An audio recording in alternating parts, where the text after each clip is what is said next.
Hey, it's Grace Stoker with another yoga and wellness tip every day of December. Today is day 5. That means it is our final day of the arm balance focus. We're actually going to get into arm balances today.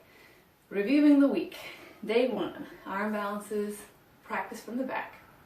Day 2, function of thigh and hip, ways to strengthen and prepare. Day 3, function of core and spine, ways to prepare. Day 4, function of shoulders and hands, way to prepare. Day 5, no more preparation, we're ready to get into it. What we're going to need today, crash pad, maybe a block, positive attitude, and a review of our anatomical functions from days 2, 3, and 4. Your crash pad, this could be a blanket. I usually use a blanket. You could maybe use like a big pillow or something. This doesn't mean you're going to fall. It just means if you were to accidentally tumble forward, a soft landing is a lot better than hitting your face on your mat or the rug or the hard floor. As someone that has accidentally knocked my face into a bunch of different surfaces, blanket is my favorite. Totally, personal favorite. You might want a block. If you've got a taller frame, sometimes a block can be helpful. Things like Bakasana. Any other props you think you might want to use, have them on hand.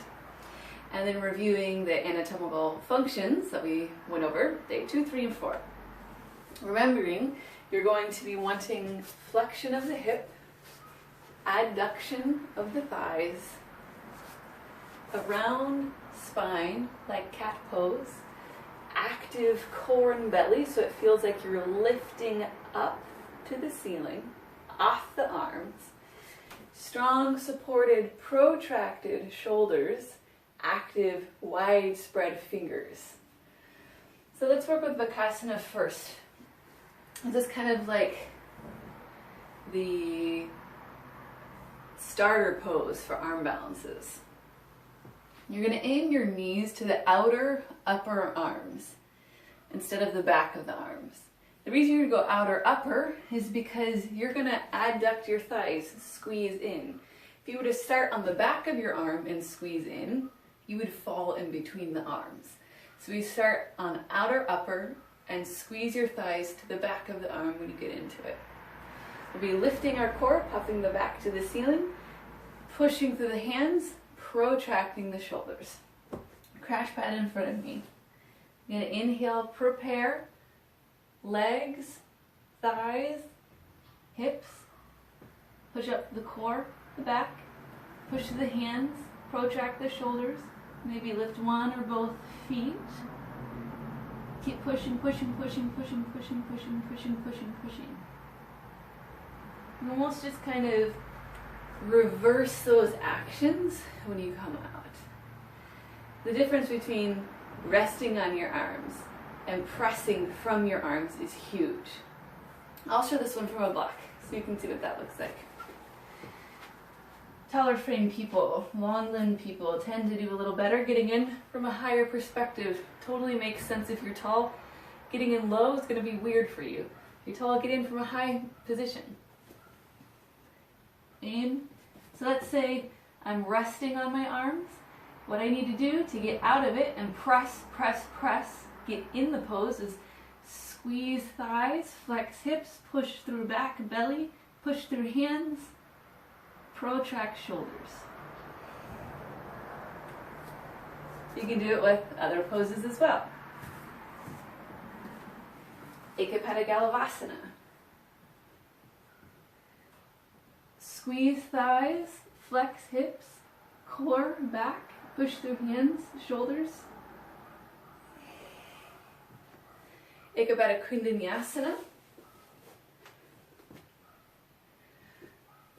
Squeeze thighs, activate core, push through hands, shoulders.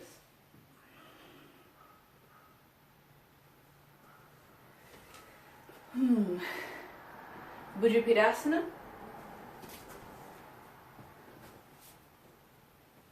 Adduct thighs, flex hips, core back, Push through hands, protract shoulders.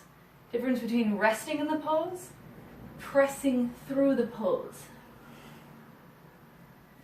You're always going to go deeper using thighs, hips, core, spine, hands and shoulders. Oh, that's a lot all back to back. Whew, I'm tuckered out. Also remember, to be in the pose is where you are today. If you in the pose means 1 foot off the ground, 1 foot on the ground, that's the pose. If it means both your feet stay on the ground and you just work with the prep, that's the pose. Your feet don't have to be off the ground in Ashtavakrasana to be in the pose for you that day. Let's say you're working toward Ashtavakrasana. Maybe this is you in the pose, squeezing, pressing. Then eventually your hips lift, your thighs squeeze, your core activates, your shoulders protract, your hands push strongly into the floor. Take it step by step. Trust that wherever you are in your practice is perfect. That's where you are today. Be present, ride the wave of your practice. Thanks so much for joining me in this Armbound series. Please stay tuned with me the rest of December and all the way beyond that. So I'm going to keep posting videos through all 2017. Subscribe to my YouTube channel. Please like, share, and check out graceduckworth.com, which will be in the description box below as I prepare to launch my online yoga studio in January. Bye.